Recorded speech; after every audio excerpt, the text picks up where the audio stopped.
In this video, this theorem which we're going to prove is Euler's formula,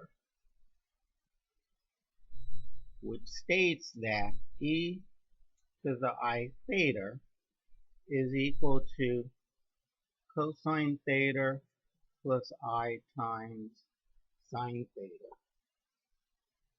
Well, if these two are equal, then their quotient should be 1.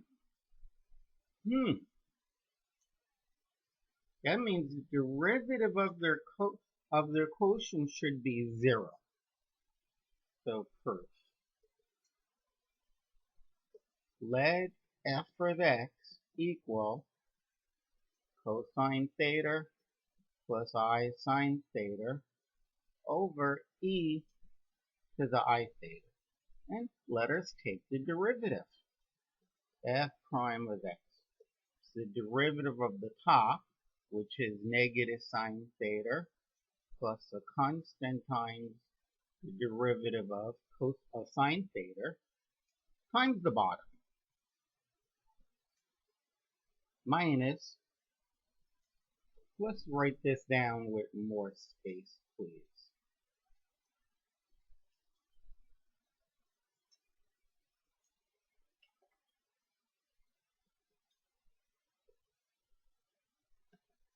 Minus the derivative of the bottom times the top. I'm just going to write the top first.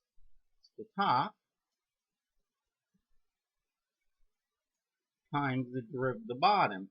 Well, the derivative of e to anything is e to anything times the derivative. Oops, we have one typo here. It's obviously f of theta. Times the derivative. Okay, let's say it again. The derivative of e to the I theta is e to the I theta times the derivative of the angle with respect to theta, which is simply I. Okay. Now, I can clearly factor out e to the I theta times this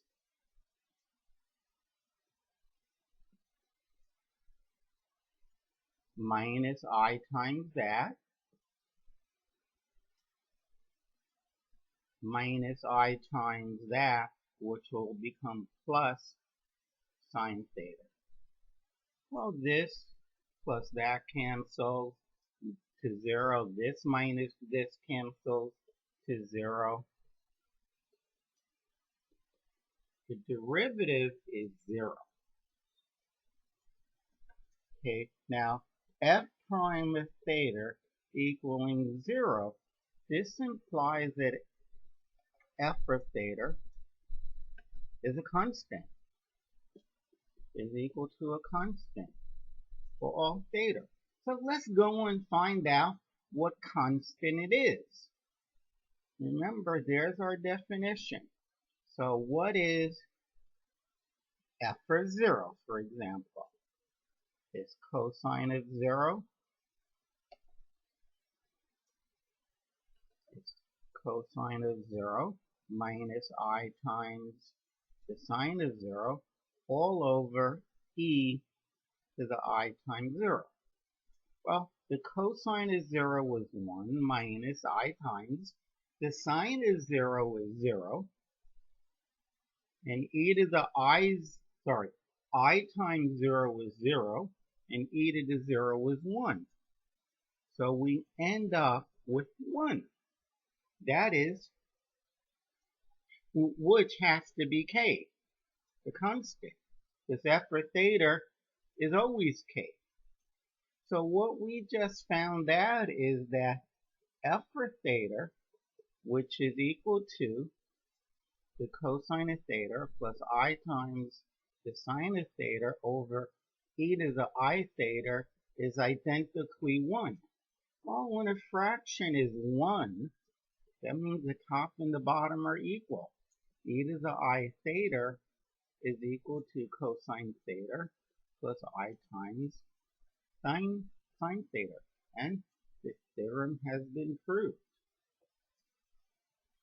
Okay, if two quantities are equal, then when you divide them, if these two quantities are equal, when you divide them, you're gonna get 1. So I just let f of x or f of theta, let f of theta equal the quotient. And if these two are really equal, then this quotient is going to be 1. So that means the derivative will be 0, and then f of anything will be a constant, which turned out to be 1. Okay, that completes this video. Let me know how you liked it. Most people prove this using the Maclaurin series, but you don't need that much to do this. You don't need to even know Calc 2, which teaches you the Maclaurin series. Calc 1 is enough. Okay, see you guys in the next video. Subscribe, leave comments. Most of all, watch and learn.